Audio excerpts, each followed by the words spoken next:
Hello everyone, President Sunday here. I'm still getting used to OBS, so there may be some hiccups. But let's make this intro short and sweet because there's a lot to unpack here. So, for context, I made a video critiquing bluntly an extremely ill-informed and disingenuous video called Lies of the Enlightenment by a reactionary YouTuber called Endeavor.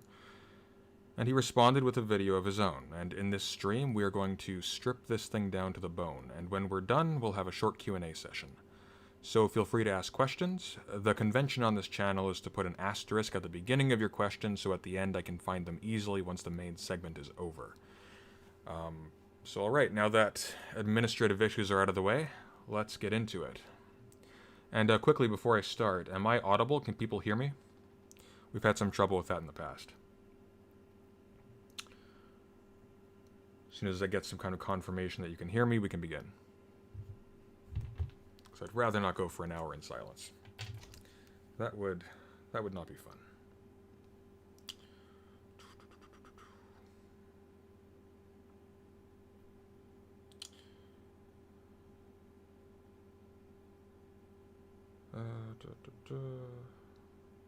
Audio is fine. Good. Okay, great. So we can just get into it then. Brilliant. All right. So what have we got here?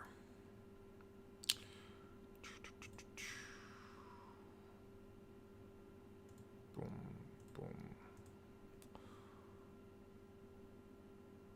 Bring that up. There we are. All right. And let me know if you guys can hear this, because it will help if you can.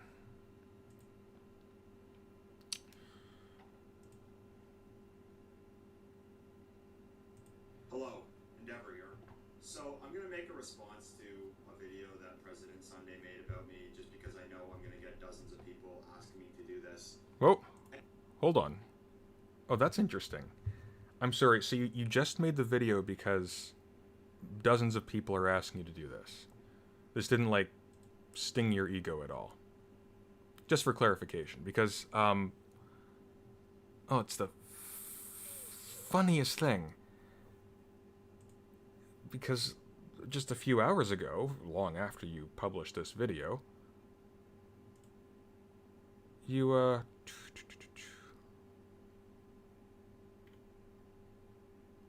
are we? Hang on, we can do it. Windows Photo Viewer.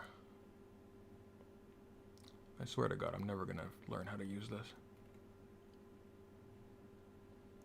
Well, let's try... Yeah, that's interesting, because here you're saying you made that short response because I'd received several messages about him for future inquiries. I'll just send that to people. So, huh, alright, whatever. It's a little bit weird. Let's continue. And this is just going to be an off-the-cuff video because I don't think it's worth me, going through the entire half an hour long thing. So I'm just going to give my quick response. Oh, I agree. Before I get into the response, I want to say that I actually have changed a lot of my views since making that video. I made it about a year and a half ago, and I stand by a lot of the same assessments of the problems that we're facing that I made back then. Oh dear. But I think that I assigned too much blame to the Enlightenment, whereas today I actually think that other factors were the root source. But the Enlightenment was kind of something that enabled this to happen. I still think that it's partly to blame, but not as much as I did back then. Also, I think I've made this clear in other videos in the series that I don't want to paint the Enlightenment with too broad of a brush because there were some thinkers that I actually agreed with on certain things. So there were people who said things that I actually agree with, and there was a large amount of disagreement amongst thinkers. So I want to make it clear that I don't think that everything that came out of the Enlightenment was negative. We're laying down padding. I think this hurt. The point of the series is to address liberal concepts which came from the Enlightenment, but it's to address them as they're understood today, not necessarily as they would have been understood back in the 18th century. Oh yeah. Because I've pointed out in the past that if John Locke was alive today, he would not be a progressive, he'd be considered far right. Yeah, we'll get into that in a second. He would not be considered far right. He wouldn't be considered a radical leftist by any stretch of the imagination, but no. So what's more important than what he said about things like the blank slate or the consent to the governed back in the 18th century is how this actually influences modern political thought. Fantastic, so he can just say whatever he wants. It's convenient. So the argument that you can't draw influence from people like Charles Darwin or Thomas Hobbes in order to criticize modern-day liberalism is ridiculous. Okay, so this is strange on two counts. First off, Thomas Hobbes plays a critical role in the emergence of liberalism by reconstruing the basis of state legitimacy in contractual terms. I go over this in a few of my videos. But second, and more to the point, Endeavor's video isn't called The Lies of Liberalism. It's called The Lies of the Enlightenment. And specifically, what Endeavor was critiquing was the idea of progress. Invoking Darwin here, an inheritor of that very same Enlightenment thinking around progress, as well as Hobbes, who made politics abstract so that it could be intruded upon by history, is absurd. If you read Immanuel Kant's essay, Perpetual Peace, you will learn that his notion of progress is almost a mirror image of Darwinian natural selection.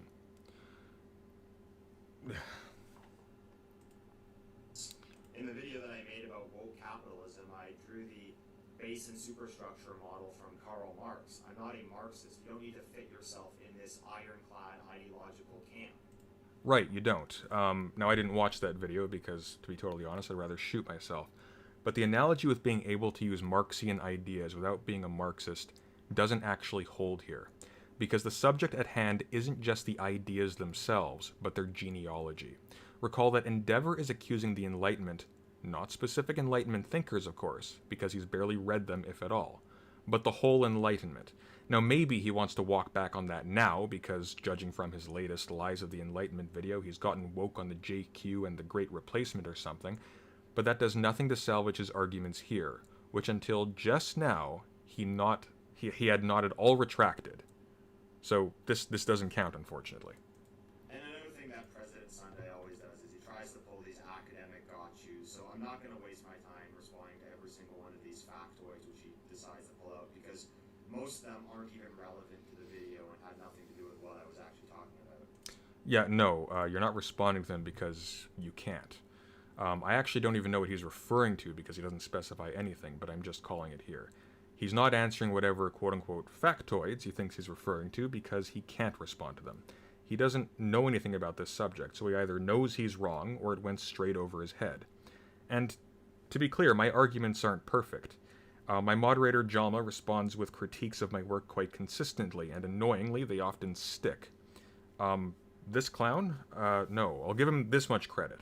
It's slimy, but he is at least smart enough to know not to try. So one thing he claims is that I deny that progress of any kind has happened, so he'll point out that literacy rate has gone up or something like that, or life expectancy. And that's not the point of the video at all.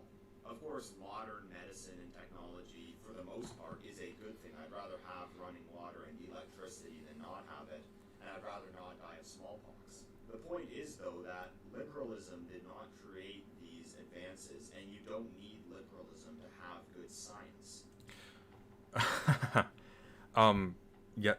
No. As I actually lay out quite explicitly in my response video, you really do, unfortunately. Now, that's not to say you need liberalism in a metaphysical sense, as philosophers put it, to have modern science, but a major point of my own video was that technology and society build on each other. Major parts of liberalism are the right of the property owner, some major parts of liberalism, I should say, include the right of the property owner to dispose of himself as he wishes, including his own property, and as well as a tendency toward broadening education to make people better and freer citizens. And a major result of this was an explosion of private industry, wealth, and involvement in science. So it may seem on the surface that we don't need liberalism for science, since the definition of science doesn't tend to include the term liberalism as an ingredient, but historically we absolutely did need liberalism and many other Enlightenment innovations in thinking to get to the kind of science we have now. It's easy to imagine that we would just have these things anyways, just because we're ever so smart and we're always moving forward. Nudge, nudge. But no, we actually did need these very particular moments in history to have what we have now, and that's all that we know for certain. We don't actually know what would have happened otherwise, and it's kind of useless to think about it. Nor do I deny that cultural progress exists either.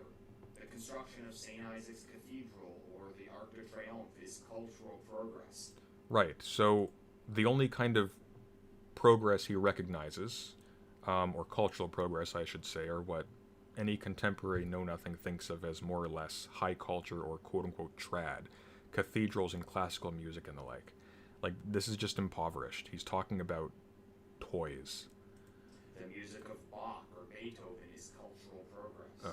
So I'm by no means implying that I don't believe in the existence of progress.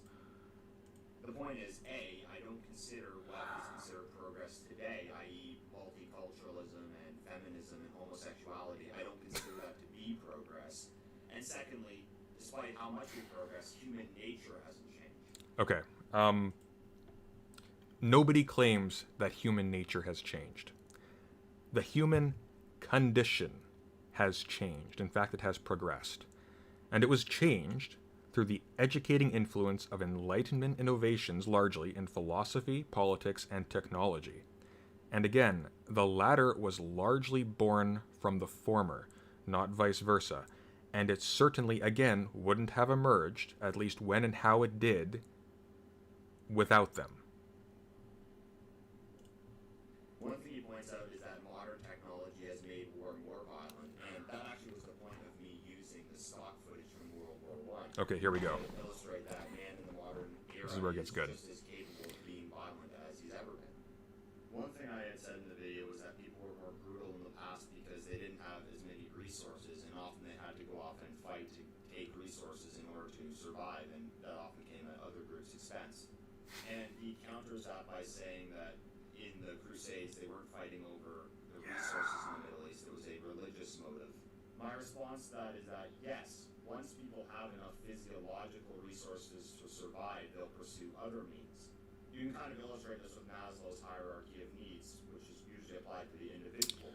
Once a person has their physiological needs met and their security needs met, they'll then pursue social needs and then esteem needs and self-actualization. They'll move on to other ambitions after that. So something like the Crusades, for example, that was designed to advance Christendom politically and religiously against what was a very Did you see that little edit there? I like that. This is just off the cuff, remember. real civilizational threat at the time, Islam. But the point I wanted to make, though, was that that in no way should be seen as a moral indictment against Christendom, because they were just pursuing the advancement of their own civilization. Right. Okay. So he's actually being pretty sneaky here, and this is the part I really wanted to highlight, because this is important. So first off, Endeavor is misrepresenting his actual argument. So let's take a look at what he actually says in the video I was responding to. If I can ever, for the life of me, figure this awful, awful thing. Oh, wait, I can just switch. Yes! Okay, it's easy. All right, and we were at, where were we? 256 to 346. It's going to be a little bit long, so just bear with me here.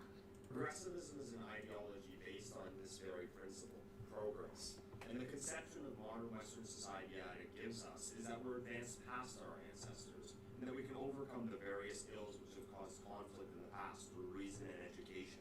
This is foolish, naive, and dangerous. But a liberal might say, look at the Dark Ages. They were pillaging and murdering each other back then. We aren't doing that anymore. Isn't that evidence that we're more advanced? It's true that we are less violent today than we were in the past, but that's because we're more advanced technologically, not ethically. Humans are creatures of nature, just like every other life form in existence. And their first and foremost purpose in life is to survive and to pass their genes on to a next generation. How difficult survival is will determine what measures must be taken in order to ensure that. Right. So the argument here concerns the historical question of whether we have progressed ethically since the period sometimes I would say misleadingly referred to as the Dark Ages. And the evidence Endeavor is trying to counter is the liberal proposition that we don't pillage and plunder as much as we used to back then. Okay, so let's leave aside the very debatable question of whether we are in fact less violent, because Endeavor accepts the proposition that we are less violent. And what he needs to do is to discount ethical progress as the causative factor. And he has a strategy. He's going to say that, yes, we don't pillage and plunder like we used to in the past. But that's not because of ethical progress. That's because we've overcome scarcity through technology. And in his response video, as we've seen, he elaborates on this further by comparing it to Maslow's hierarchy of needs, where higher order activities at the upper tiers of the hierarchy, like self-actualization and self-esteem, which are analogized to a more peaceful mode of existence than that which prevailed in the Dark Ages, these upper tiers require that needs on the lower tiers, in the actual case, in the actual Maslow's hierarchy, these are physiological needs, food, eating, drinking, sex, etc. These have to be met first before the higher tiers can be manifest. And he's actually so committed to this analogy that he even gaffes and refers to material resources as physiological resources. Yeah, it's a bit silly. But to the point, my counter is that while this scheme is all very neat and tidy, it doesn't actually bear out historically. This is my counter in my initial response video. Because historically, belligerents didn't wage war because they were starving, but in fact took on the material costs of war in bids to secure territory for political ends. This means that this hierarchy of needs analogy doesn't bear the weight Endeavor needs it to in order to justify the activity of Western belligerents against others by itself. And notice the bait and switch, because he began the argument by attempting to rebut the idea that we've progressed ethically by pointing to technology as the real cause of our shift toward more peaceful ways of living.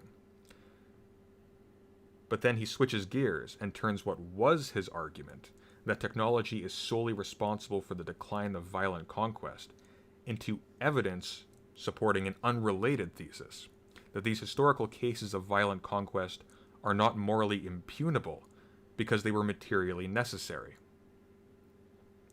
Now we can infer from this that the latter thesis is in fact the one that he prioritizes, because he isn't making a good faith anthropological argument here, but is trying to own the liberals and SJWs, I suppose, by showing that attempts to make past wrongs right is stupid, because the idea that we shouldn't engage in mass slaughter for personal or civilizational gain is a mere lie of the Enlightenment, because it's only a part of human nature. And this allows him to sneak in the thesis that Western chauvinism and indifference to the past wrongs of colonialism and its fallout is ethically acceptable.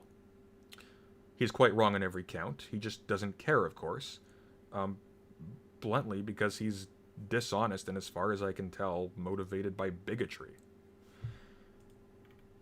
By the way, the thesis that Christians were justified in committing whatever atrocities took place during the Crusades because of the existential threat of Islam is false for two basic reasons. This is an aside. First, the Islamic territories were divided, factional, and identity by the time Pope Urban issued the sermon that equivocated fighting to gain Jerusalem with a kind of atoning pilgrimage that would wipe away the sins of devout knights.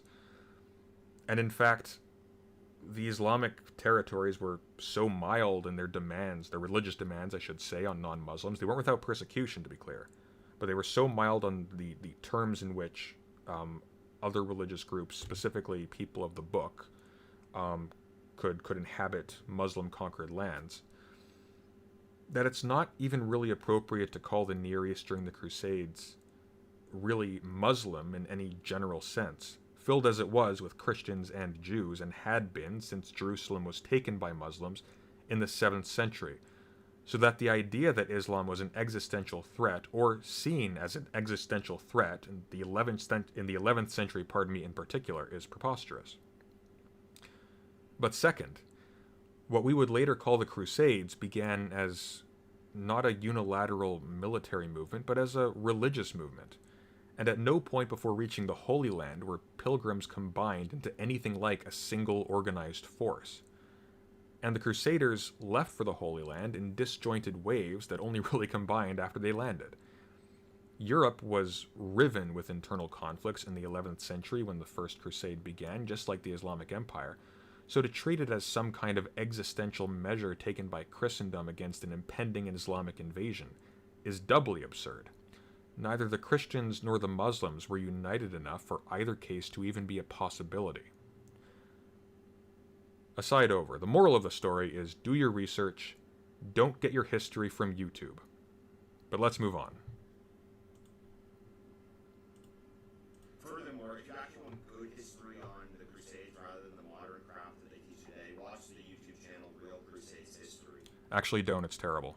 But what he does here is he extrapolates a lot more from what I said than what I was actually referring to. Okay, sorry. Yeah, just to justify that statement. I've looked into that channel and I wouldn't rely on it. Look on Reddit. There's stuff about it that goes into more detail. He makes a lot of videos. I'm sure there's some value in it, but I wouldn't use that as my primary source. If you do want some good sources on the Crusades, I have two recommendations. The Crusades by Thomas Asbridge is inexpensive and very readable. You can also find it on LibGen. That would be my first choice. The second one I'm reading is very interesting. I might do a video on it in the future, and that is The Crusader States by Malcolm Barber. I might put a link in the description if I don't think it's too topically divergent from the subject of this stream. Sorry, let's rewind a little bit because he skipped over. Nope, get back there. Get back there. Where are we at? 454. We want to go here. There we go. What he does here is he extrapolates a lot more from what I said than what I was actually referring to. I wasn't specifically referring to the Middle Ages. I might have just shown a picture of it. Well, I mean, that's not true. We've actually just seen the clip. And he explicitly refers to the Dark Ages, so, I mean, arguably more particular than the Middle Ages, although I guess we should take our interlocutor, the quality of our interlocutor into account here. So, I'm not sure. Is this a lie or just gross incompetence? Seeing as I include that very segment in my own response, and he's apparently watched it. You know, I don't know. I'm at a loss. I'm going to be generous here, and I'm going to say this is probably just a gaffe, but I don't know. It looks fishy to me.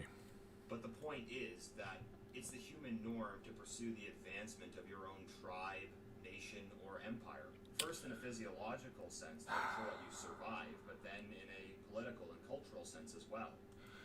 Yeah, so, again, clear as daylight. The real point has nothing to do with the argument he said he was originally engaging with, that we progressed ethically since the Middle Ages. This is an apologia for cultural chauvinism. Nothing more, nothing less.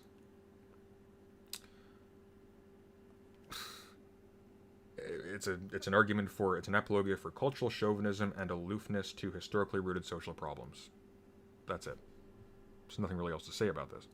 The point is not to pursue some egalitarian harmony. It's not because they hadn't been liberalized and were just being ruled by these rich and powerful, greedy men. Okay, well, hang on. They weren't just rich and greedy, but it actually was kind of pretty much that.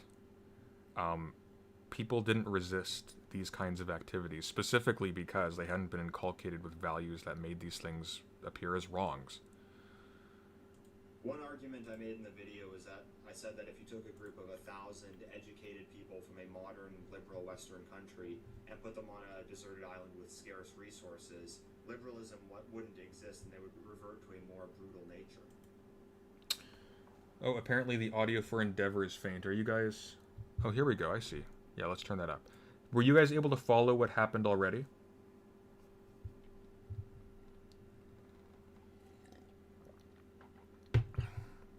I hope so. I should really hate to have to go back. Let's rewind a little bit. Where are we at? 5:58. Okay. So we'll go back to... Yeah, we're at 5:10. We'll continue from here. It's not because they hadn't been liberalized Yeah. and were just being ruled by these rich and powerful, greedy men. Let me know. Is that better? Is this audio an improvement? Okay, Endeavor's loud enough for some of you. Okay, we'll keep going then. Good. The argument I made in the video is that I said that if you took a group of 1,000 educated people from a modern, liberal Western country and put them on a deserted island with scarce resources, liberalism wouldn't exist and they would revert to a more brutal nature. I probably should have clarified that I don't think people would just immediately start eating each other because that would just not be a successful survival strategy for them. But the point was that you would not have a lot of the things that were considered progressive in modern Western society. So you wouldn't have gender egalitarianism because if the group actually intended to survive for an extended period of time, you would eventually need the women to reproduce and the men to defend their tribe. Okay, first, there is no actual argument here against a principle of gender egalitarianism. He just kind of assumes it. And the idea that women, while on average admittedly less athletic than men in a statistical sense, that they can't therefore engage in any sort of hunting or gathering activities, or that even if they couldn't, that this should entail a subservient social or intellectual role, is absurd. Second, to the extent that the maintenance of certain liberal ideals requires a certain minimal standard of life, and that this minimal standard of life requires a certain level of technological sophistication, I agree, and I say as much in my response video. The point I made, which is very present in Enlightenment philosophies of progress, is that this makes developing and sustaining a minimal standard of living ethically incumbent on us. Because as this case perfectly illustrates, technology and society develop together. Because what Endeavor leaves out of this picture is that a liberalized populace already has a certain level of technological know-how, not just in terms of mechanics, but also technologies of organization and record-keeping, that will enable it to develop away from a hunter-gatherer state much faster, in fact almost immediately, compared to a populace that has not been liberalized. Again, the problem here is that the goal is clearly not to correct a faulty progressive anthropology. It's to justify brutal and callous behaviors on the grounds that it's just how humans are supposed to act anyway. Because neo-reactionaries, if I may be blunt, are actually kind of the biggest cucks on Earth, because they let a fetishized caricature of caveman society have its way with the most hard-won achievements of humanity and of the culture they claim to be defending, even with their own faith. It's actually pretty repulsive. It's cute and weird and dumb sometimes, but it really is repulsive. And collect resources. So the point was that a lot of progressivism actually relies on material decadence, because a group of people in a pre-modern era who tried to enact, modern progressive values would just end up dying out. He then goes on to talk about the crimes of the European empires and the brutalities that our modern comforts were won by, and how we should be shamed over the wrongs of our ancestors. And it's really just the standard talking points coming out of the modern academy, which I'm sure everyone watching my channel is probably familiar with at this point. Yeah, I bet you are. Understanding of race relations today and the history of colonialism that relies on a complete denial of human biodiversity. So he probably believes that racism is the reason that Haiti is poor and Denmark is rich. And he says that we have the moral obligation to try to make them equal. So, we have to try to make Denmark and Haiti as equal as possible. Okay, this is actually bizarre. I said we had to... What I said was we had to try to right past wrongs. Okay. I didn't say we had to make anybody equal. I said we have no excuse not to try to make right evil deeds done by societies of which we are a part, and from whose deeds we owe our present prosperity. And his only response is, that's anti-white. You're ignoring biodiversity. Because again, the only thing this demented idiot cares about is justifying treating black people as inferior, or as objects of indifference, if you want to be generous. Now, that doesn't mean he wants to reinstitute slavery or anything.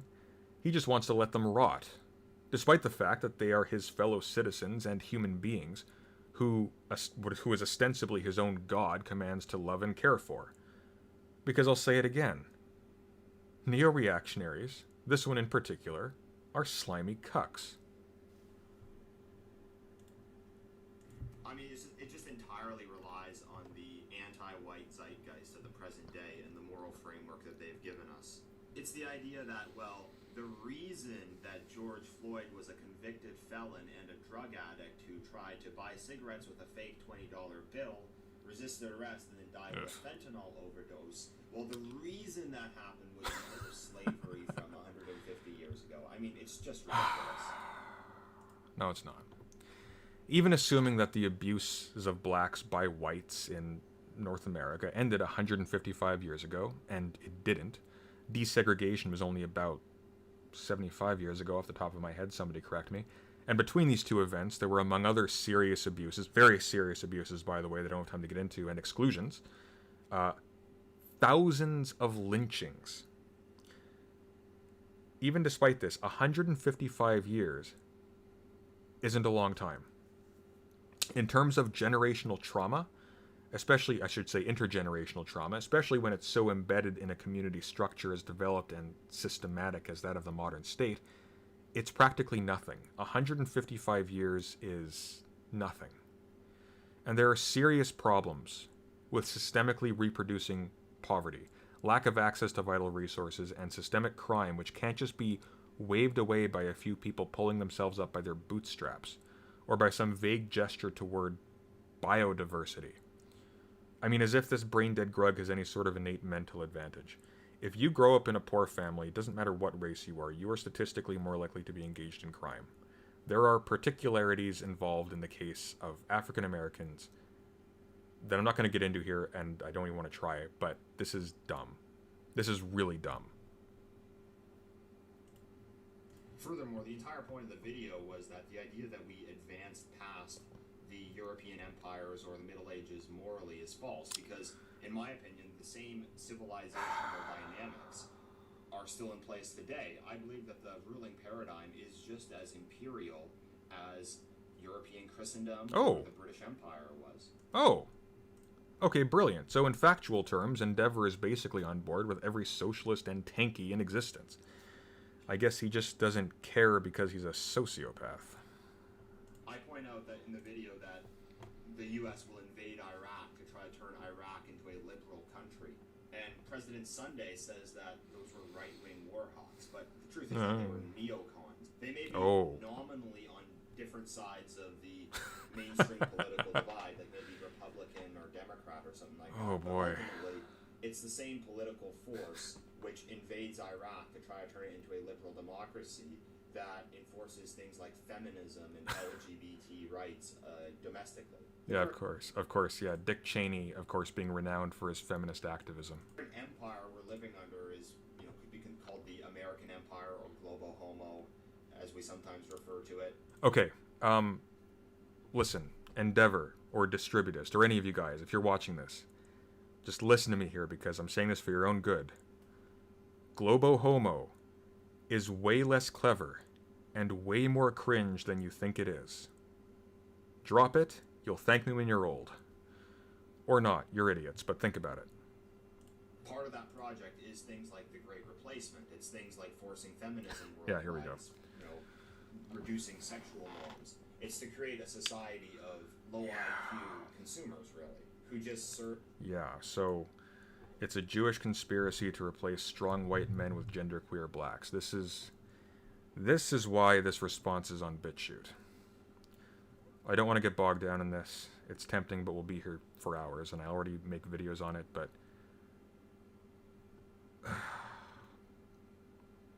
no, I'm not even responding to this. Let's just keep going. As the slaves of a globalist elite. Things like anti-racism or decolonization, as they call them today, are not a noble quest to right the wrongs of the past. They're a deliberate project enacted by the elites to bring about a new imperial paradigm and to use a moral indictment against the past paradigm as the justification to do so. So, for example, in Ireland today, they'll say that they're not going to... Like, Ireland is a country which was themselves an imperial subject, and they objectively did suffer a lot under British rule. But what they'll say today is they're not going to say that the Irish are... Who is they? ...from the British. What they say is that Ireland Who is they? ...country too, and that there's a history of racism against black Who are you talking about? Black history is Irish. I didn't say this. Who are you talking about? From sub-Saharan Africa to Ireland, then you're a racist. Or a country like Finland, which also is an imperial subject and had very little to do with the colonial empires. They're saying that Finland needs to feel guilty over slavery because they sold a car which was used to build slave ships. So, all the wealth they have in Finland today, that was actually built by black people, and they now need to accept mass immigration, and if the African migrants don't succeed at the same rate... Who are you talking to? Because of racism. Okay, hang on, let's be nice.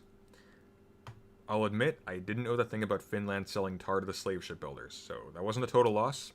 Thank you, Endeavor, for sharing your wisdom with us. Let's move on. And we just need affirmative action. I mean, you get the idea. It is a Not new really. imperial project, which is designed to instill the current elite in a permanent position of power. Okay, am I going crazy, or did none of this, did none of the parts of this long meandering rant relate to each other, or to the subject, or lead to the conclusion? Like, am I having a stroke? What is this? Finland had absolutely nothing to do with the transatlantic slave trade or European colonization. You stand up for Finland, but the you ruling maverick paradigm renegade. wants Finland to be an imperial subject and to colonize them from the third world. So What? the idea that imperialism is something of the past is What? also incorrect. We're just living under a new, more modern form of imperialism and ruled by a different group. What? Now, Hang on. Sorry, I'm starting to zone out a bit right now. This is like a fever dream. So, this is the thesis. I don't know what he's responding to.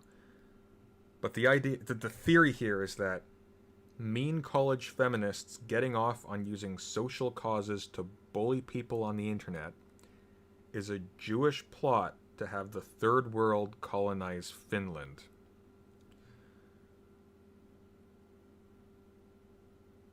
I got nothing.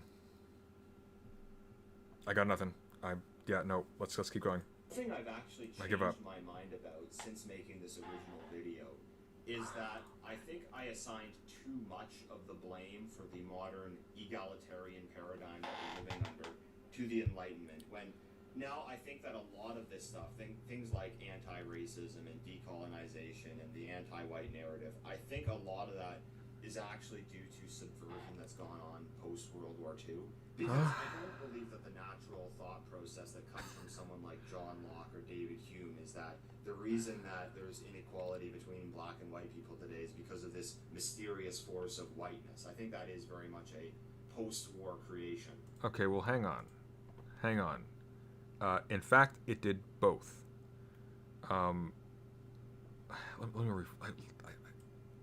Egalitarian paradigm that we're living under to the Enlightenment. Sorry, I just need to now I think that catch this again. This stuff, things like anti-racism and decolonization and the Okay. anti-white narrative, I think a lot of that is actually due to subversion that's gone on post-World War II.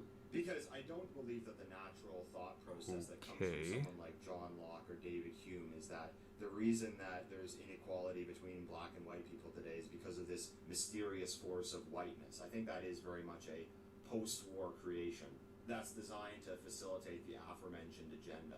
However, now I'm actually more of the opinion that the Enlightenment more enabled that to take place than actually caused it. Okay. Right. So hang on. It did both. Sorry, I was reading my notes ahead.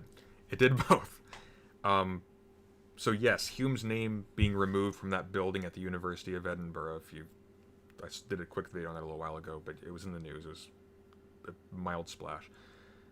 That was because of a footnote he'd written. Now, he's 18th century, he's later than John Locke, but that was because of a footnote he'd written on national characters, if I'm remembering correctly, in which he said that non-whites were naturally inferior to whites.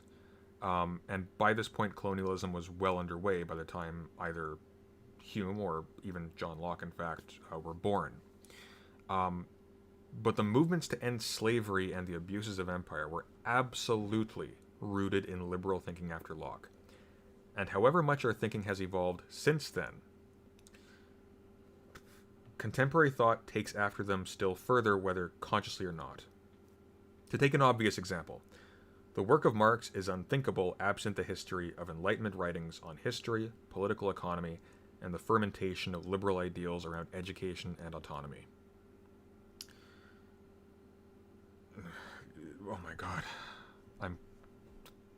This is awful. Okay. So now I'm actually of the opinion this that becomes an ordeal. ideas actually made us susceptible to subversion rather than actually being the source of the subversion. Now, another thing he accuses me of is wanting to wage war against the various groups that we're living with under multiculturalism, but this is ridiculous. Yes, I do. Okay, yeah. Sure, when you put it that way, that sounds ridiculous. But that's not what I said.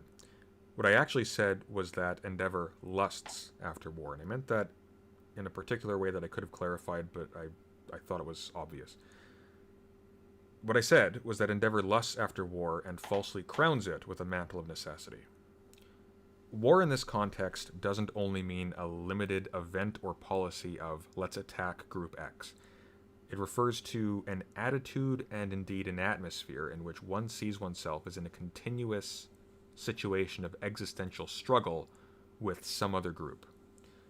And in which, ultimately, because the struggle is existential, no measure is really off the table. It may be far into the table, or onto the side of the table, or however that metaphor works, but no measure is ultimately too far, because it's life or death. I do believe that it is the human norm for groups to pursue their own interests and advance their own groups, and I do believe that white peoples living in the West should pursue their own ethnic interests. But President Sunday deploys the common leftist talking point that any suggestion that white people pursue their own interests must be a call to violence, but that's really just not the case at all. Right. No.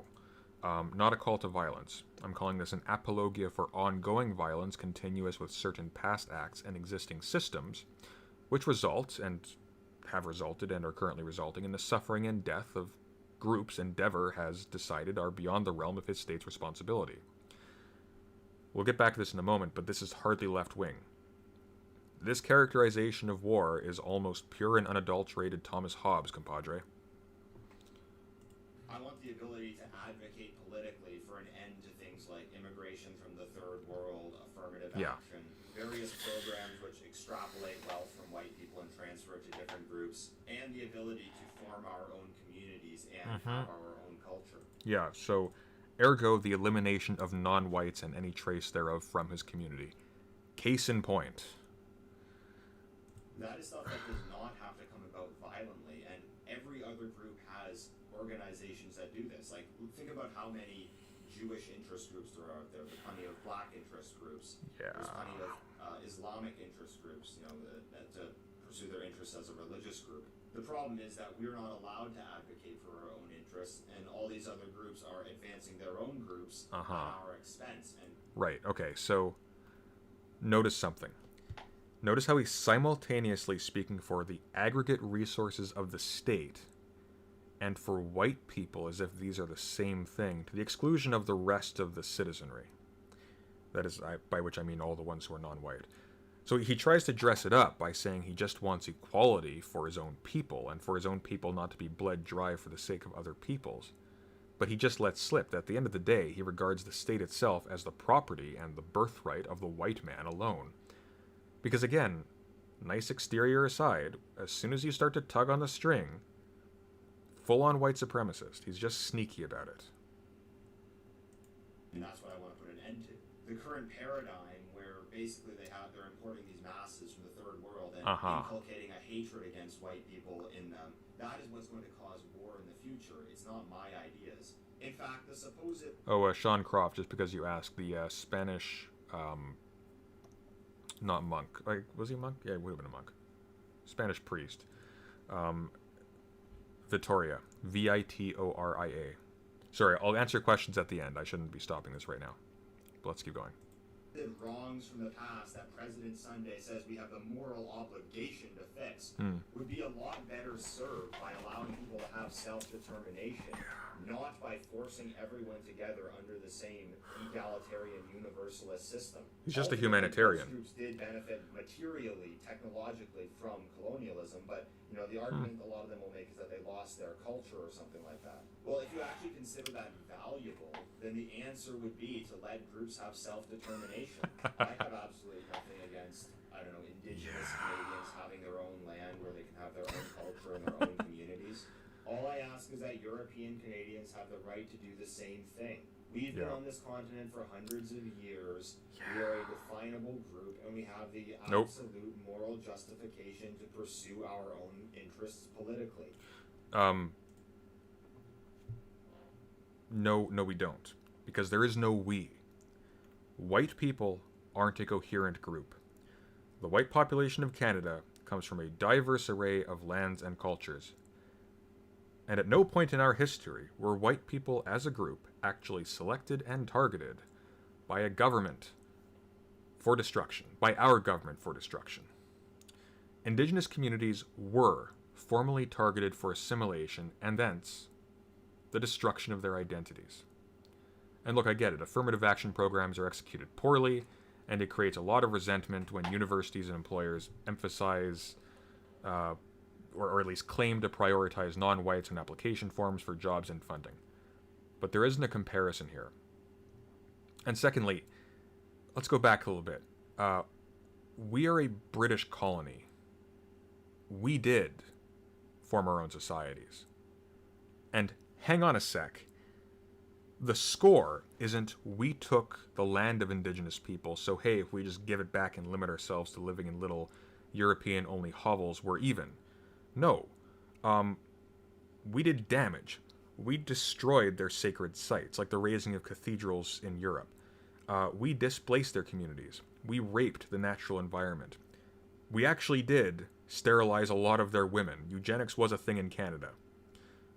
We forcibly restructured and corrupted their government. And the big one that's being taught in the schools right now for good reason is that we kidnapped their children.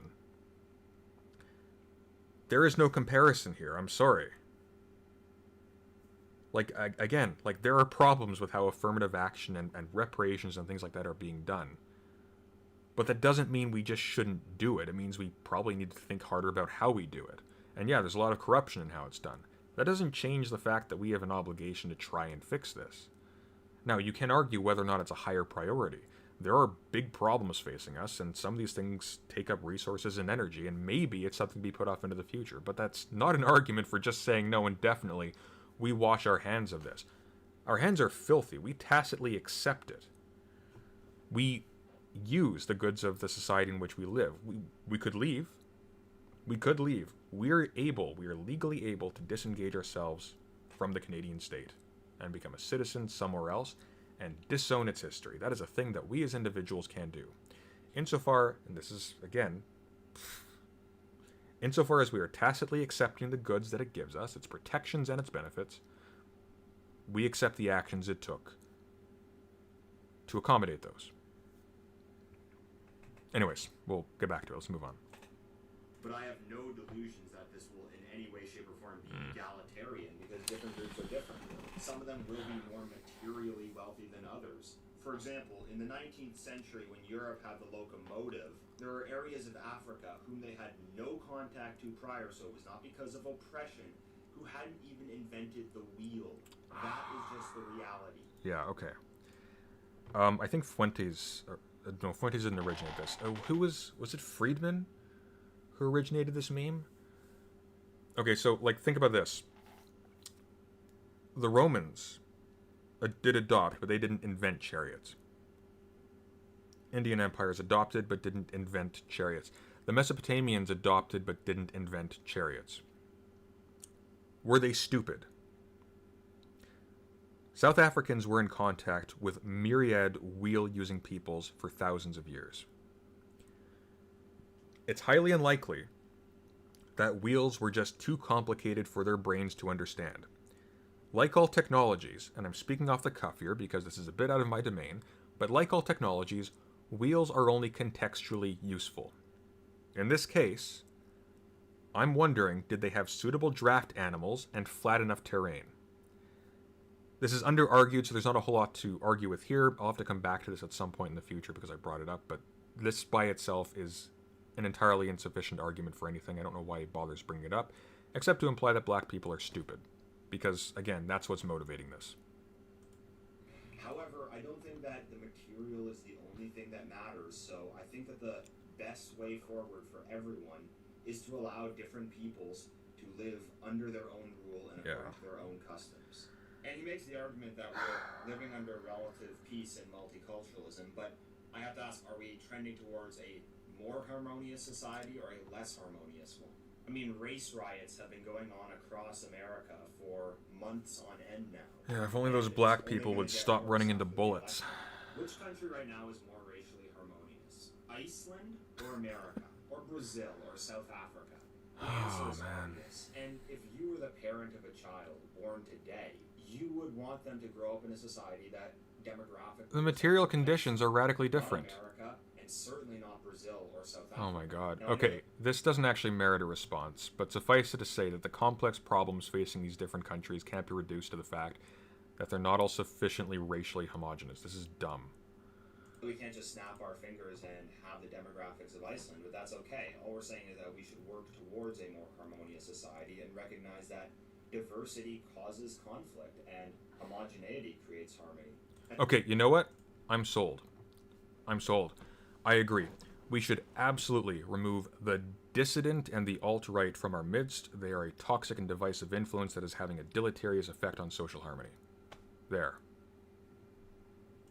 And that's a goal that different groups can work towards together, peacefully and legally. The idea that that necessitates violence is a complete non sequitur.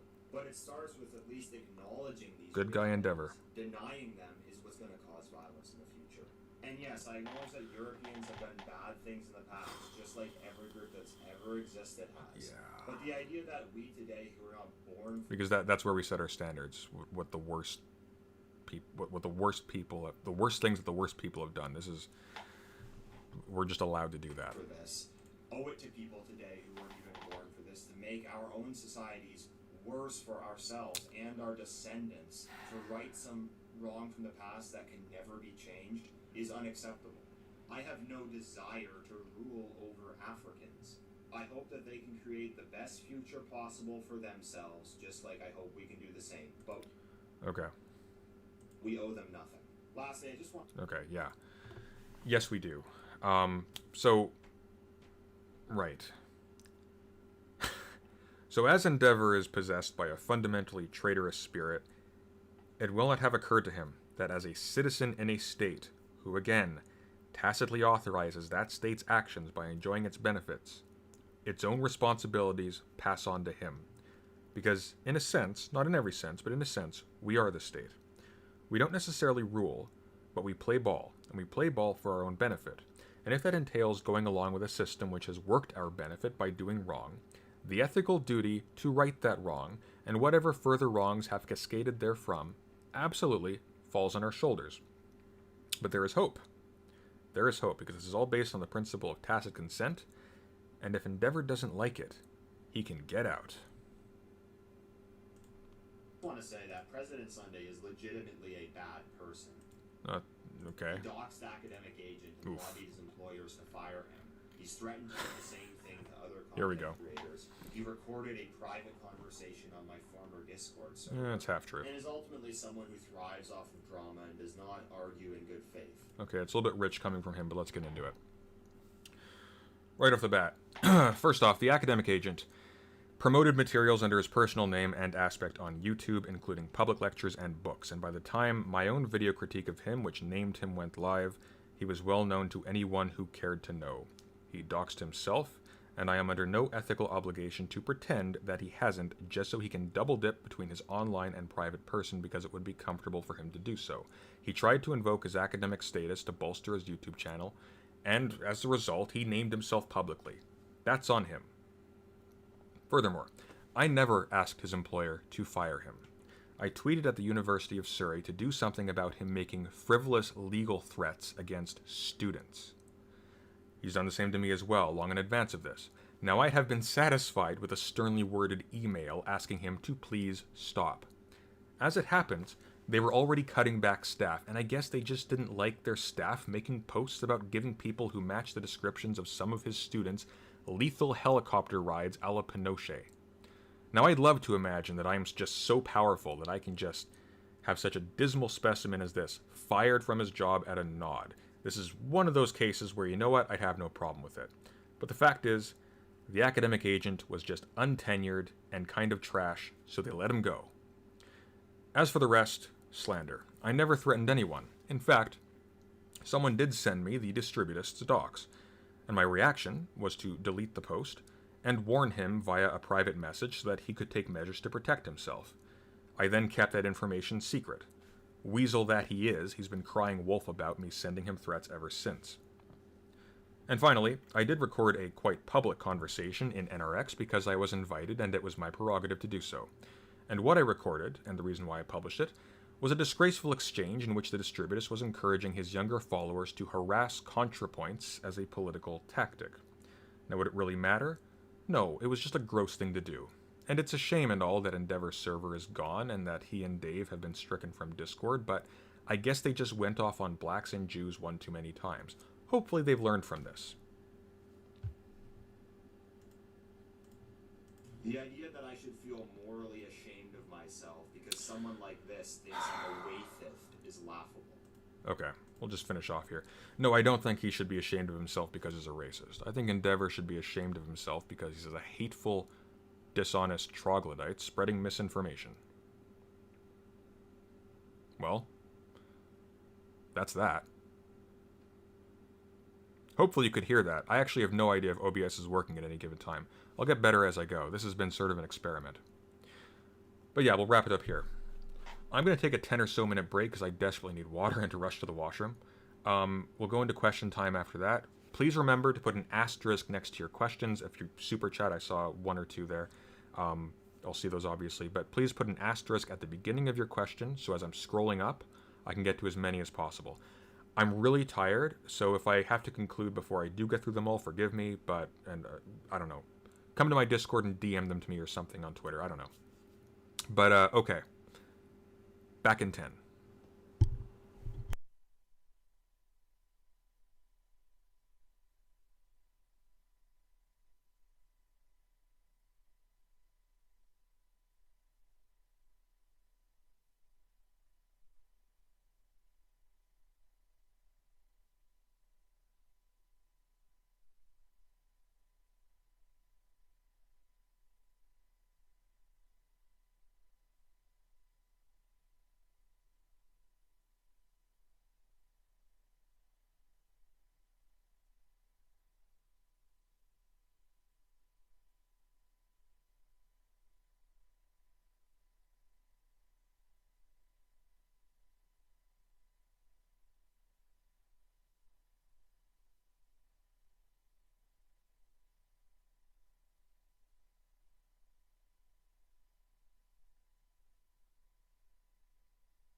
Okay, we're back.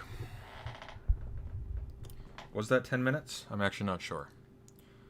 But let's, oop, don't want to see that. I'll cut that out later. So. Oh, no, you can't see that. Right, okay, so we're good. All right, sorry, still learning OBS. I thought I accidentally showed my stream key for a second. That would have been funny. You know what? If somebody got my stream key from that and they just started blasting whatever on my channel, I wouldn't even be mad. You've earned it. All right. Okay, quiet. Nobody likes you. Okay, so I'll mute that. Go to live chat. Okay, I want to get that super chat first because pop out chat. Okay. How do I find that? Do I have to go back? Oh, I think I have to go back. Okay, so we'll go to live chat. Okay. Right. So there was a pop-out chat here. I can't quite find it though, so just bear with me here a sec. I think I'm a little bit early anyway, so I'm going to allow myself this. Whoever sent that super chat, if you can repost it, that would be fantastic. Like, don't pay again, of course, but like, put like triple asterisk next to it or something, and then I'll try to take a look at that. Or I wonder if I can see it from... Oh, right, of course. I should be able to...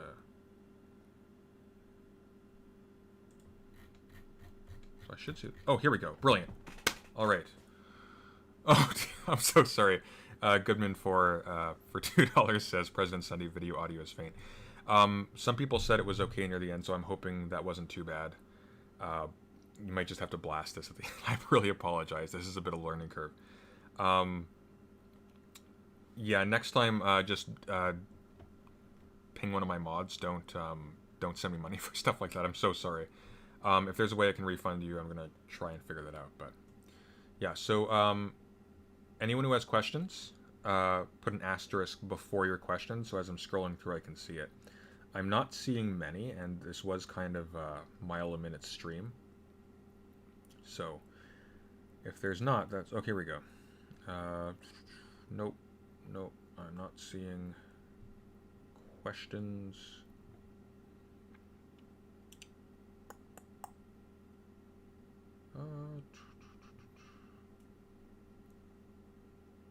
Here we go, okay.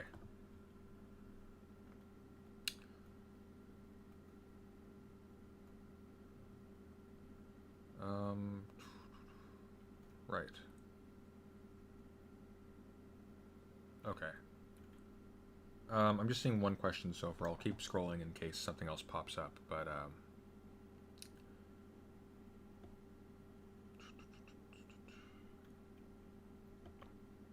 Applad asks, with respect to the NRX recording, did they ask to make the conversation private or not on Discord, and which video was it? It's unlisted now. It just seemed kind of trashy, to be totally honest, but it just wasn't in line with what I want for this channel. But no, they didn't ask for the conversation to be private. And access, of course, was public. If at the time, at least. I mean, it doesn't exist anymore, of course. By the time when you... it was an open invite.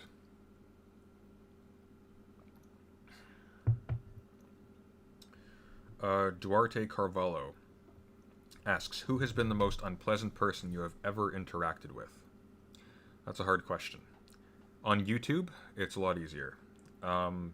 Academic Agent, by and far. Like, these NRX guys are obnoxious, but Academic Agent is foul. Just a really, really foul man. And I mean, this is common knowledge of people who deal with him. He treats even his regular guests rather sociopathically, drops them the tip of a hat. Ironically enough, has sort of a reputation for having numerous alts spying in different servers and recording things. So it's... yeah, he's a bit of a prick.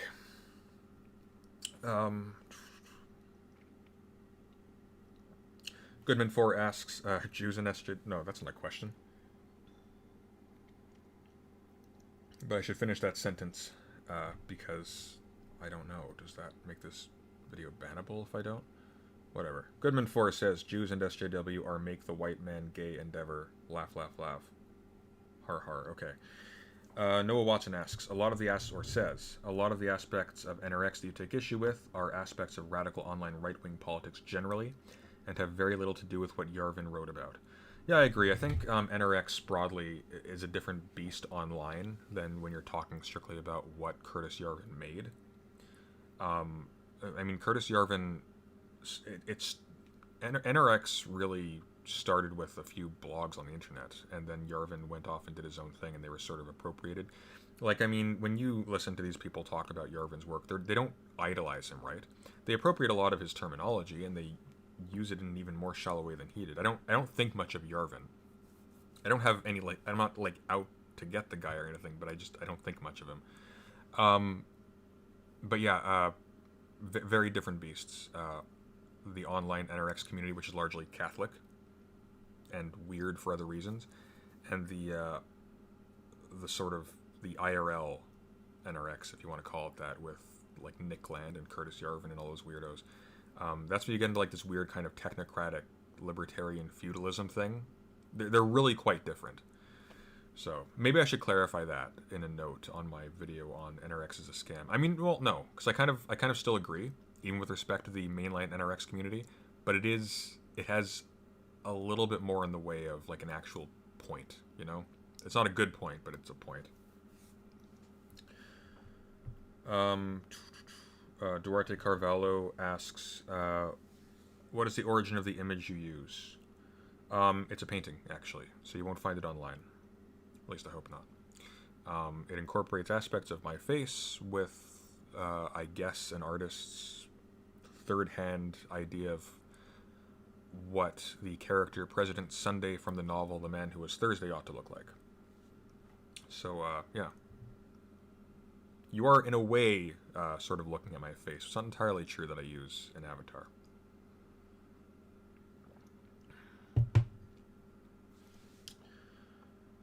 Sean Croft asks, do you have any plans to cover Sargon of Akkad as the most popular of AA and the Distributist intersection, or too easy? Actually, Sargon's really hard.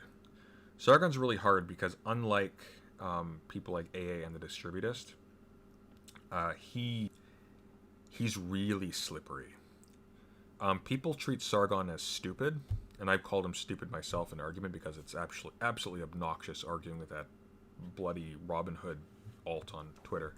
But Sargon is really smart in how he conducts himself and how he keeps himself at just enough distance to claim plausible deniability with like the toxic members of the right, but close enough that he can still be seen as like a potential road to greatness for them. If you I think Charlemagne and Settler's Lament are now on attempt number 3 to convert Sargon to being a Moldbug fan or something. And the reason is obvious. Like, they have nothing but contempt for Sargon. They think he's stupid. And on a certain level, he is just a dumb bloke. But he has a massive platform. Massive. He makes a new channel, and it has, like, 100,000 subs like that. So they know that if they can get him to start saying stuff or to promote their lingo and their channels or whatnot and become just sort of associated with them, they'll experience exponential growth for themselves. But not for Sargon, so it's diminishing returns. So Sargon at this point is in a state of decline, because at this point, he can't really do anything, because his audience is too diversified. So the academic agent and the distributist have a smaller audience, but it's an audience of hardliners who will always watch their stuff. If Sargon suddenly leans too far right or too far left, he loses a bunch of people. So all he can do now is just do his weekly, what are the SJWs doing now? It's boring. I will probably do something on Sargon in the future. I'm not entirely sure how my approach will go at this point, or I should say what kind of approach I'm going to take. I'm almost kind of thinking of doing it as like a biography, because Sargon started off as not the soulless shill that he is now. He really was just a guy back in the day who was complaining about stuff that he saw in everyday life, and it resonated with me a lot. Now I didn't know anything at the time, so I was stupid. But he was just a guy who saw a bunch of people in politics and the universities using the appearance of advocating for social causes as a tool to bludgeon people for petty personal gain. And that was fine. The problem really came when he... When was the problem? Okay, so about the time he went into UKIP, I started to lose interest because it had gotten old by that point. And for some reason, I do remember, like, vaguely, like, getting in on the hype there, because it hadn't... At the time, at least it didn't seem like that part of the kind of middle, but really a bit farther to the right part of the right wing, if you know what I'm talking about. That doesn't really make a lot of sense, but I think you get it. That they weren't as toxic as they were. And I mean, this is one of those things where if you're brought up in this culture, you sort of buy into it regardless of how well thought out it is, because it seems obvious to you. You have to get kind of educated out of it, which I realize to a lot of people on the right smacks of, oh, he was indoctrinated in the universities.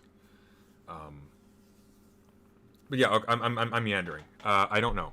I probably will at some point, just because he does merit some kind of response, and people aren't making the kinds of response that I like. And he's really abusing the label of a classical liberal, so that's something. But yeah, someday I'm sure, but not in the immediate future. Sean Croft again asks, what is the role of the Austrian school in this NRX online sort and the libertarian alt-right pipeline? Is it intentional or just because of AA? It's not just because of AA.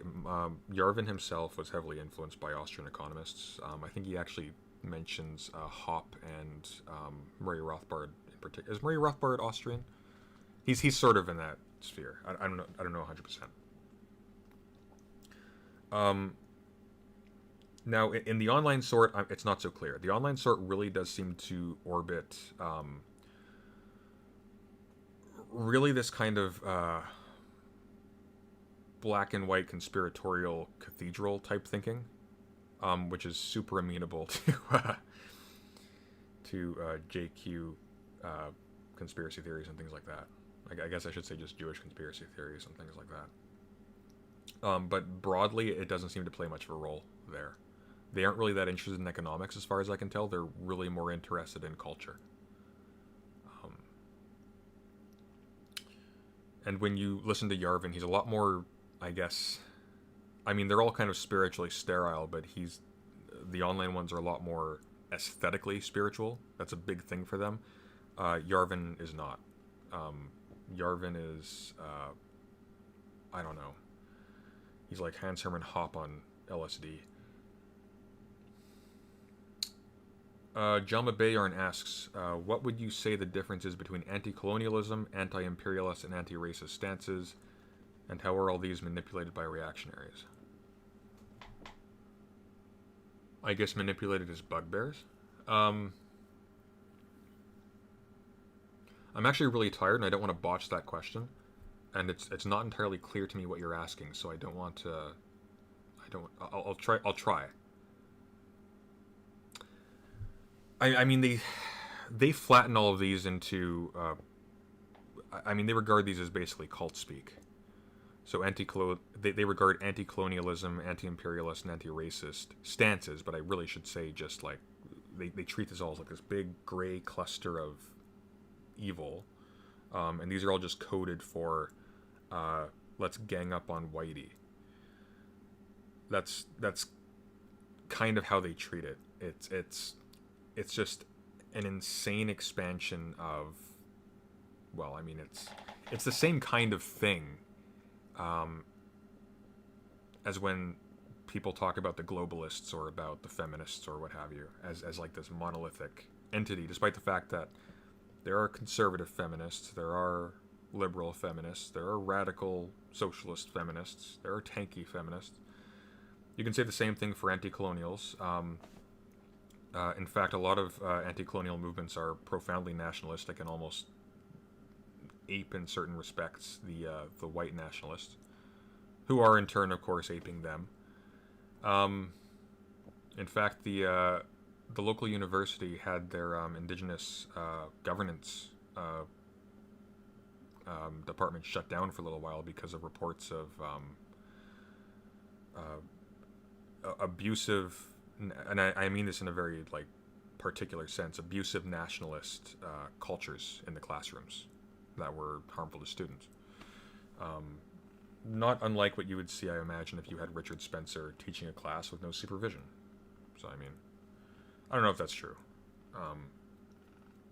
I wouldn't want him teaching a class. That wouldn't be good. Sorry, John, I hope that was, like, minimally satisfactory.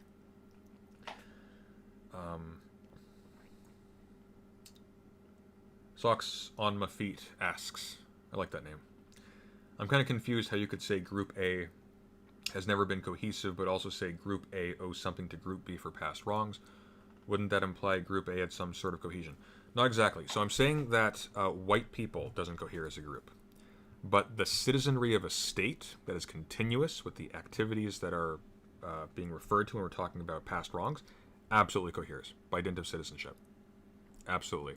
And insofar as you have the option to leave, and I understand that's not true for everybody. And again, like there are cases where reparations are imprudent, right? So there are practical reasons for why you wouldn't want to fix all the world's wrongs right from go, or maybe even you determine that it's impossible. But you can accept in that case that you are failing to fulfill your duty, right? You can have duties that go beyond what you're able to do. You're not obligated to do what's beyond your ability to do, but there is acknowledgement. It is, in that point, appropriate to acknowledge your failure. Now, I don't like this this kind of enforced, like I hate that facile acknowledgement of the territories thing. Not because I'm against it in principle, but because it's a lie. Because there is no intent there to give anything back. It's literally just become a thing people do to buy moral standing in a certain context, and I find that despicable. Maybe that's too broad. I'm sure there are people who do it sincerely, but that hasn't been my experience. Eduardo Carvalho asks, what do you make of the anti-intellectualism both on the right and in general? I hate it with a burning passion. It sucks because learning is actually one of the most enriching and fulfilling things you can do. And I take a lot of meaning and joy out of doing this as well as I can. And it frustrates me because, again, and I said this in my NRX video, like a lot of these people have some native intelligence and they could do good work that's helpful and meaningful. And they choose not to because they know it would take a lot of work.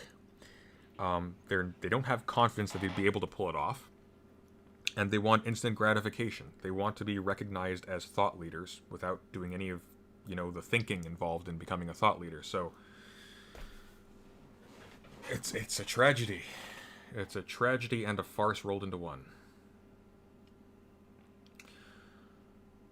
Noah Watson asks, why do you associate with people like Vosh and Chud Logic who do many of the things that caused you to call NRX a scam, e.g. blue-red tribalism and intellectual traps? I don't think they're quite that bad. Vosh is definitely worse. I think Chud Logic is actually a pretty decent and open-minded person.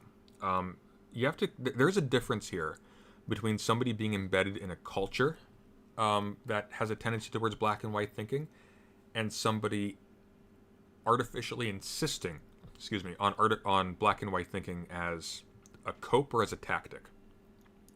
And in the case of NRX, I'm convinced it's a cope or a tactic. It's a way of getting over the fact that they aren't willing or aren't able and are conscious of this, of analyzing things at any higher resolution than between a binary set.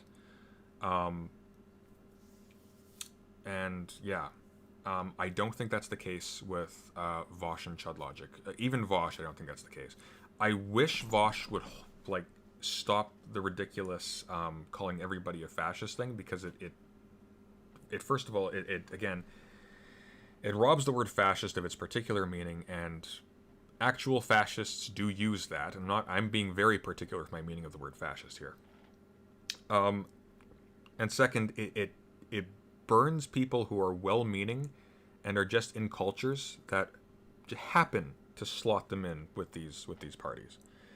And I've asked in the past if I could talk to Vosh about like ways in which to kind of bridge this communication gap, because like it's my opinion that a lot of the left wing is concerned with issues that really the Christian right in particular has or should have a strong normative investment in engaging with as well. But there's a strong aesthetic barrier to people sort of interfacing with that. Like I find the sort of like the gross sexual talk or what have you. Like I'm not a prude or anything, but like I don't want to hear about I don't want to hear a florid description of Vosh laying pipe or whatever the word is that he uses. It's unpleasant. It offends me, and it makes it difficult to talk to him. And I know going back in time, I would discount him on those grounds alone. And I know a lot of people do. A lot of people who I think are very decent would do that. And a lot of people on the left as well. And he, of course, has a colorful history with respect to that. From what I've observed, he seems to have tried to make amends. But I mean, like, it's one of those things you don't really know, right? It didn't cost him anything to make amends. So, and I don't see how it could, ultimately. So it's like, I mean, yeah.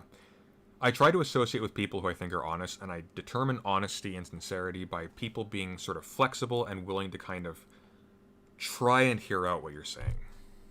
And there's some signs when people try to hear out what they're saying. They'll meet you halfway. They'll try to be generous, things like that. And I know there's people who are sincere and are just stupid, bluntly, who don't do that. But I mean, I got limits, right?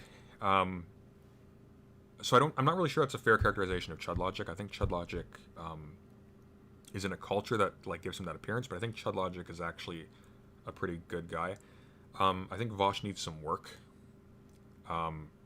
It's probably beyond me, but I think he is salvageable, and I think he does have kind of at least a human core, if not a decent core, if you know what I mean. Like I get the sense that I'm talking to an actual person. When I talk to Sargon, I get the sense that I'm talking to a spam bot. He's like early Sargon right now. Like he could go up or down. Can go either way. I'm gonna do a couple more, but I'm absolutely totaled at this point. I don't have like the energy of most streamers just go on indefinitely. Endeavor was like, sorry, not Endeavor. Distributors was doing like a 3-hour stream last night. How on earth? Like, why would you do that to yourself? I guess he just likes to hear himself talk. I hate to hear myself talk. Let's see. Andy asks, oh, thank God. I am just here for the sci-fi recommendations. What other recommendations do you have? Well, I'm actually reading Seven Evs, as you recommended. Is it Seven Eves or Seven Evs? Anyways, that's really good. And you were saying it was meandering. I actually kind of like the pace. As usual, and I've told you this one already, Andy, Three Body Problem is fantastic. Annihilation by Jeff Vandermeer, just the first one. The second one's kind of okay. The third one's abysmal. Excellent sci-fi horror. Snow Crash by Neil Stephenson, again, is really good. Ender's Game is a personal favorite. I've done a video on that before. What else? I'm reading Dune right now, and that's kind of hit or miss. The writing is a little bit simplistic, and I'm finding it a little bit dull in places, but it's also, like, it has flashes of brilliance. I read that while listening to the Spirit Temple soundtrack from Ocarina of Time in the background, and just, I don't know, it transports me there. I like it. What else? You know, give me a sec. I'm gonna go check my sci-fi desk. Shelf. I don't keep my books on the desk.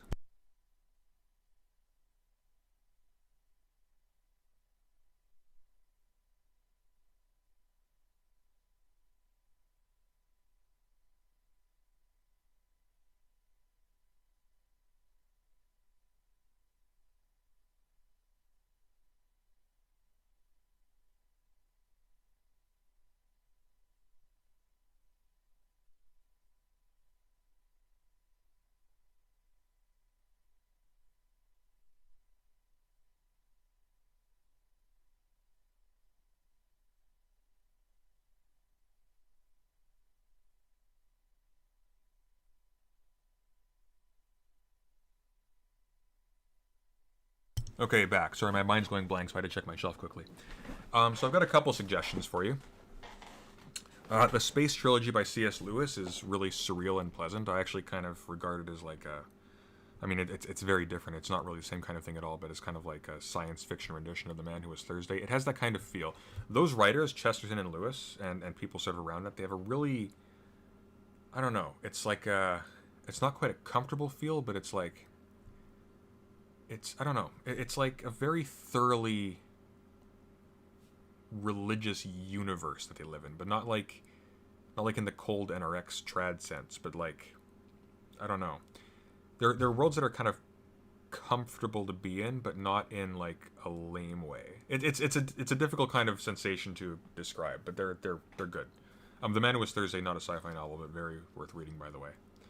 Which I was introduced to. Oh, not a book, but Deus Ex: The Conspiracy.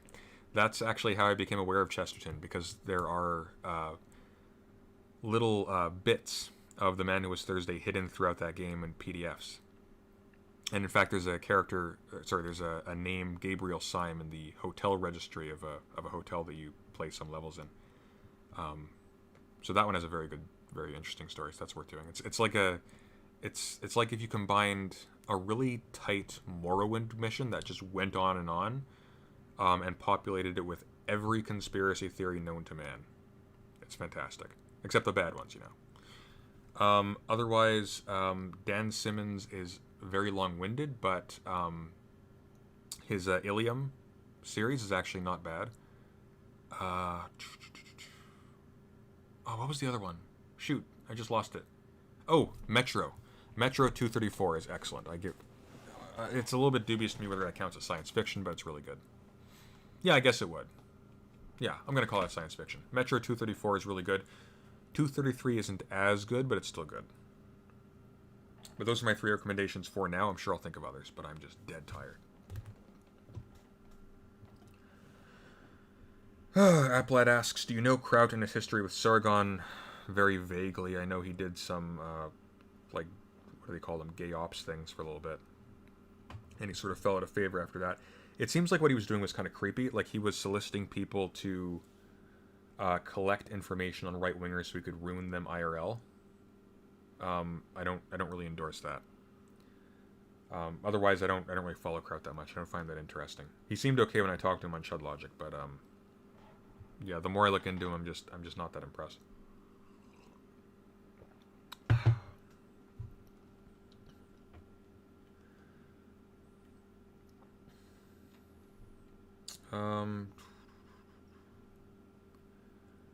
Noah Watson asks, have you seen... Oh, here we go. I'm getting ahead of myself. Sean Croft asks on the Vosh thing, any idea why the Umberto Eco definition is so popular when it seems shallow? I don't know what that refers to. I haven't actually read any Umberto Eco. I do have some of his novels, which I just never got around to. And I haven't read his essay, so I can't really answer that one, unfortunately. Noah Watson asks, have you seen Vosh's Politics 101? I think you'd find it quite interesting. I should watch that. I haven't. I've been watching a lot of his recent streams. They've been kind of interesting. Less interesting as we move towards the presidential election, because he's really milking that for all it's worth. And there's a point at which I just stopped caring. But, yeah. Adam Morgan asks, thoughts on King Crocoduck on his quest against the abuse and or disregard of science for political ends from either right or left? I don't know about that because I haven't had a chance to watch his stuff. But I will say this. King Crocoduck, I remember the exact moment that he introduced Sargon to the Open Society and its enemies by Karl Popper. I'm so sorry, Andy. But it's an abysmal book. It misrepresents Plato considerably, and Sargon has been on the Plato was just a proto-totalitarian train ever since, and I cannot forgive him for that. Socks on My Feet asks, how the hell do you read and listen to stuff in the background? That's just how I do. In fact, I grew up with a lot of siblings, and I actually find silence incredibly stressful. So I actually need sound on all the time, otherwise I'm extremely anxious. Commander Frog asks, what is your name from? I am the name of a character of dubious identity from The Man Who Was Thursday, a novel by G.K. Chesterton, pardon me, which I highly recommend. It's short and it's gorgeous. You should read it. Not as good as Moby Dick, but it's a good build-up. Okay, I'm just going to do a few more, then I'm going to call it. Noir asks, why do you think Metro 234 is better than Metro 233? I don't. I think Metro 233 is better than 234. As for why, I think Metro 234 is a bit meandering and it doesn't have much momentum. It's still interesting, but it's not as scary and it's just not as interesting. Like, it's good, it's not as good. And Sean Croft clarifies Echo's definition of fascism. I'm not familiar, so I couldn't say. I'm so sorry. Am I done? Am I done the questions? Am I free? Okay, I'm going to scroll quick. Did I miss anything?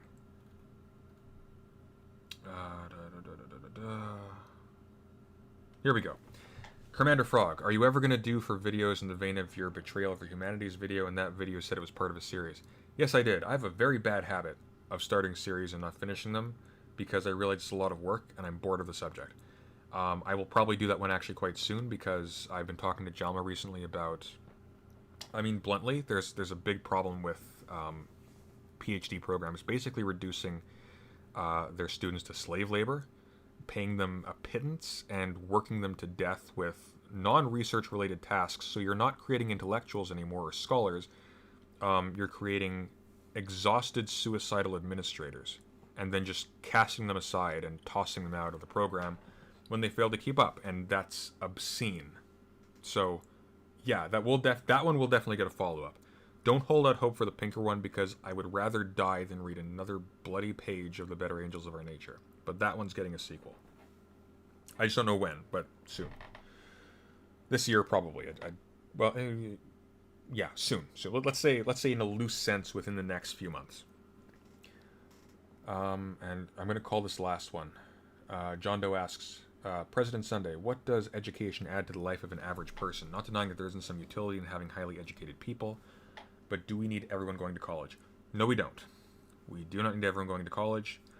We do need people being taught to be humble. Like, here's the thing. The first couple of years of college in the humanities are remedial high school, or whatever they call it where you are. Because public education is in such a dismal state that people often can barely read when they come out of high school. At least not read well. And they have no history. They have absolutely no philosophy. Minimal literary background. And they maybe have been sort of passing at math. But your first couple of years in college are going to be like high school, but they actually grill you on it a little bit. But it's still designed for people to coast through and enter the workforce. Third year, they start to assume, wrongly, because they should be starting in high school with this, but third year they start to actually educate you on the actual like foundations of your discipline.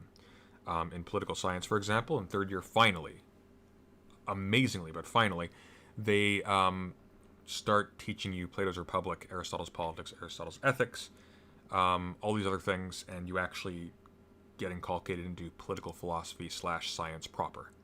Prior to that, it's like spending a couple hours a day reading Wikipedia. It's abysmally shallow. Good teachers or not, the curriculums just suck.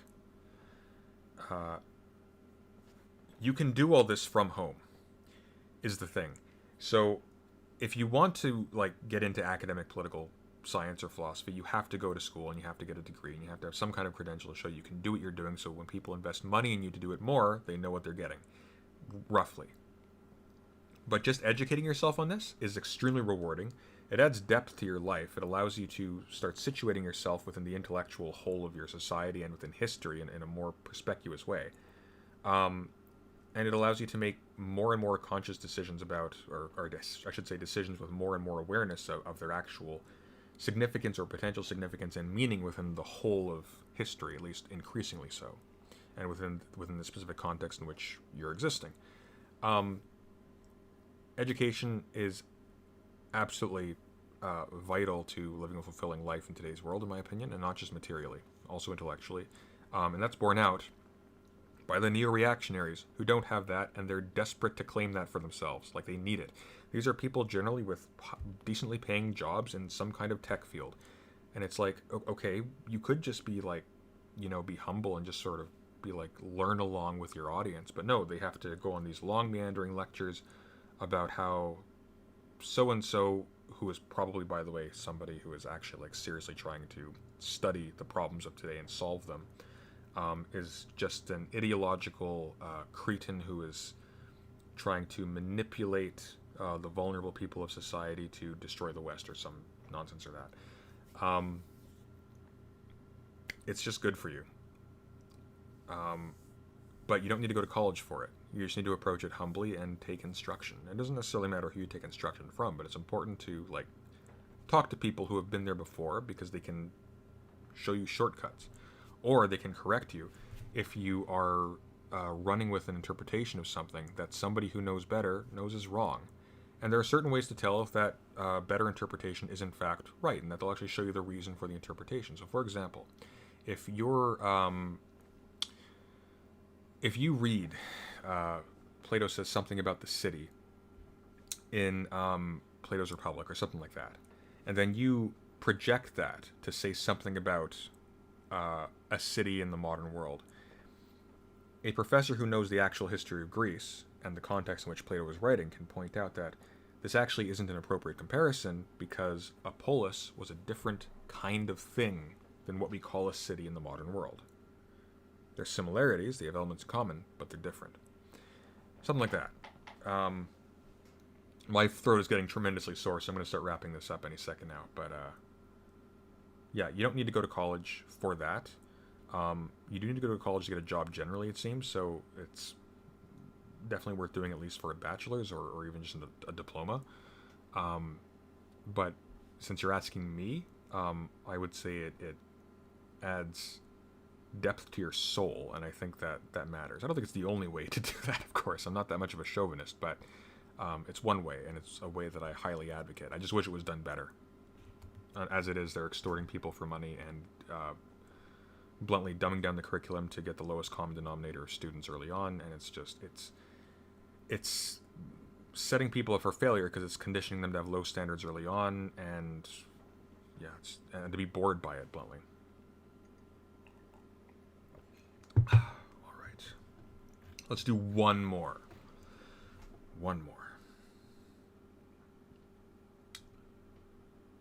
Okay, we'll do this one. Noah Watson asks, and this is the final one, not trying to hurry you or anything, but is there going to be a part 3 to the nationalism series? Yes, there is. After the Philosophy Tube video finally comes out, and I realize this has been a massive diversion, I'm on to the third part of the nationalist series, possibly the final part, but I'm going to do that, and then I'm going to collate them all into one, which will involve chopping bits out that reference each other, of course, because it'll run smoother. I don't want to re-record them all, but I might have to just to make it high quality, but we'll see. We'll play it by ear. But, okay. Yeah. All right. This was kind of brutal. Thank you all for listening, and take care. Ciao.